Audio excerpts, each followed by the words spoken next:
Hey, what's up, guys, and welcome back to the Out of the Industry podcast. This past weekend was Memorial Day, and unfortunately, I had to stay in. There was all these barbecues and parties and events going on around the city. I came down with an upper, sorry, an upper respiratory infection, or just a really bad cold that I'm still kind of fighting off. Anyway, in the midst of my cold medicine and my Netflix, Hulu, HBO binging, I decided to rewatch one of my favorite episodes from the show called The Bear on Hulu, which is from season 2, episode 7, and the episode is called Forks.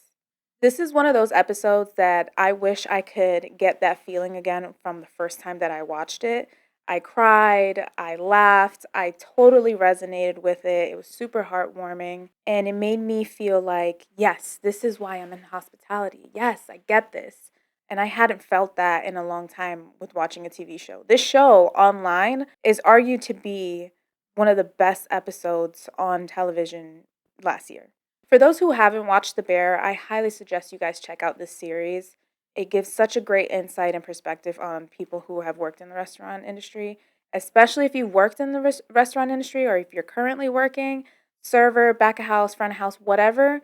This show will definitely have something that you can resonate with. And for anybody who was a fan of Shameless, the brother, Lip, who is Jeremy Allen White, he is the protagonist on The Bear. I also think this is a great time to start binge watching it because the third season comes out June 27th, and the first 2 seasons are all on Hulu. So if anybody's interested, watch The Bear. So in the episode Forks, we really see Richie's character development.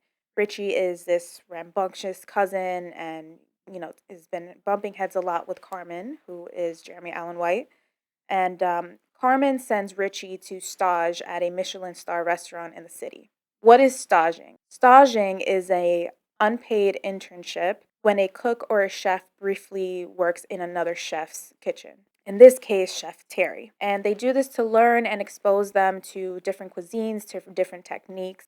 The term originates from the French word stagiaire, which means like intern or apprentice. So Richie starts his shifts every day at 6 a.m. And for the first few days, his one and only task is to shine and polish forks.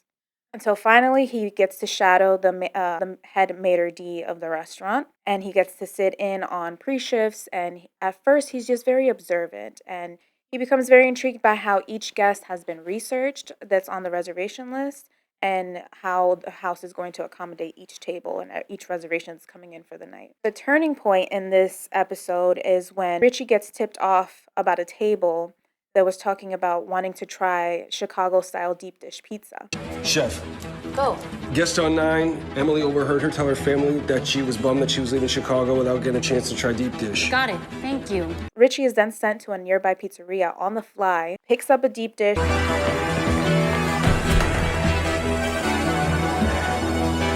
What's up, dude? Pick up for Richard. Brings it back to the chef, and he sees him bring this surprise to life for this table. He sees the chef build around the deep dish pizza and plate it, and he adds basil gel to it, and he adds microgreens to it. Corner. Chef. Walk 4 Wagyu to 21. P2 is no dairy. Pick up canapé for 2. Canapé, that's 6. You're going on 2x4. Chef. Faster, please. Fire 6 rabbit. Flat round. Yes, sir. 12. Walking out. 3. Going to 21. Pick up 2 hamachi, please. Basil gel? Hill Yes, chef. 31. 33. Yes, chef. Go. Micro basil? Yes, chef. Micro basil. Fuck yes. Language. Pick up. He then jumps to volunteer to be the one to drop off the dish to this table. After seeing the reaction at the table, Richie gets to see firsthand what it is like to make someone's day at a Michelin star level. And then this feel-good moment then segues into him driving home, and he's belting out a Taylor Swift song and just like has this huge smile on his face. There are beautiful moments that I think people miss the chance to create if we were just to give ourselves a moment to think about kindness and consideration. Like this video of a blind woman receiving a birthday surprise at a restaurant in London. Totally blind, and on her birthday, this restaurant wanted to do something special for her. So when they brought out a dessert, the chef thought of an idea of using melted chocolate to write happy birthday to her in Braille. And the moment she felt it on the plate, her reaction is awesome. No freaking way. They did not. She was so grateful, realizing true kindness still exists. Are you kidding me? That is insane. In the episode Forks, there is an ongoing theme that you see throughout season 2, and that's every second counts. This is something that can be used in our everyday life as motivation to do the most we possibly can with our time, to be aware and mindful. Try to catch those opportunities to go above and beyond for someone. Get creative and have fun making it a goal to make someone smile. Giving someone a lasting impression is a beautiful human interaction. I actually looked up the restaurant that they filmed this episode at, and it is a real restaurant. It's a real restaurant in Chicago that has 2 Michelin stars, and it's called Ever. If you go and you see these pictures and just it's $100 deposit just to book a table. And then, of course, you're paying for like an 8 to 10 course meal, but you're also paying for an incredible experience. And these people grab the best of the best in the hospitality industry to really bring that experience to life and just make you feel so special. I really loved in this episode how they were reading off the reservation list about 2 teachers they had been quote unquote saving up for this, and they were so excited and expressing it on social media, and how the maitre d says we are not dropping a check. He's like, I want to pull out all the stops for this couple. And I love that because I mean, I don't know what title it's called to be able to research people and work for a restaurant, but I think it's really cool. It's almost like FBI work to even find that on their Instagram or on their social media or anything like that. But to give them that amazing experience and have them come in for dinner at this Michelin star restaurant and they're waiting for that check because they've been saving for it, and for them to hear, hey, there's no check tonight, must have been so like, wow, the cherry on top for a perfect evening. I try to do as much as possible when I was a manager or even when I was like a bartender or server. You're there sometimes and you witness people's like great moments. Like I saw, I believe 3 couples total get proposed to at Cuba Libre, and you're there for such an amazing, nerve-wracking, happy, exciting moment in these people's lives, and they're complete strangers. But like, I had someone tip us off before at one of them, and they were like, I'm gonna propose, and I was like, oh my god, we need to have champagne ready. I brought out strawberries, and I was like, please God, make her like. I hope she says yes, because I had like the little split champagnes and stuff. They each had their little champagne bottle, and it came out with sparklers, and I did the strawberries with whipped cream and stuff like that, and it was beautiful. Like, they're gonna have that moment forever, and for you to make it special just by adding that little flair makes a huge difference. Yeah, for sure. And just to imagine like that fairy tale proposal was caused part of because of you, We you were part of added it. to that experience is rewarding. Yeah, we were able to be a part of it, and I loved it. Anytime that we had a reservation, I would love to go into the reservation list and just like read notes, because there was always something. People go out to eat to celebrate. They work hard. They have to come. They have to get ready, get your hair done. You know what it is to get ready for a night out. You have to get your hair done, pick a perfect outfit, makeup, pay for parking, and then there's many times where there was people on first dates. I also saw people get left in the middle of a date. It was really like that was heartbreaking. I saw a girl that I guess the guy said he had to go and take a phone call and he just never came back. Oh my gosh, what do you do in that scenario? There was no way I was dropping a check. There was like a couple drinks on there and like a few appetizers. They didn't even get to dinner. And she was just sitting there patiently waiting, waiting, waiting, waiting.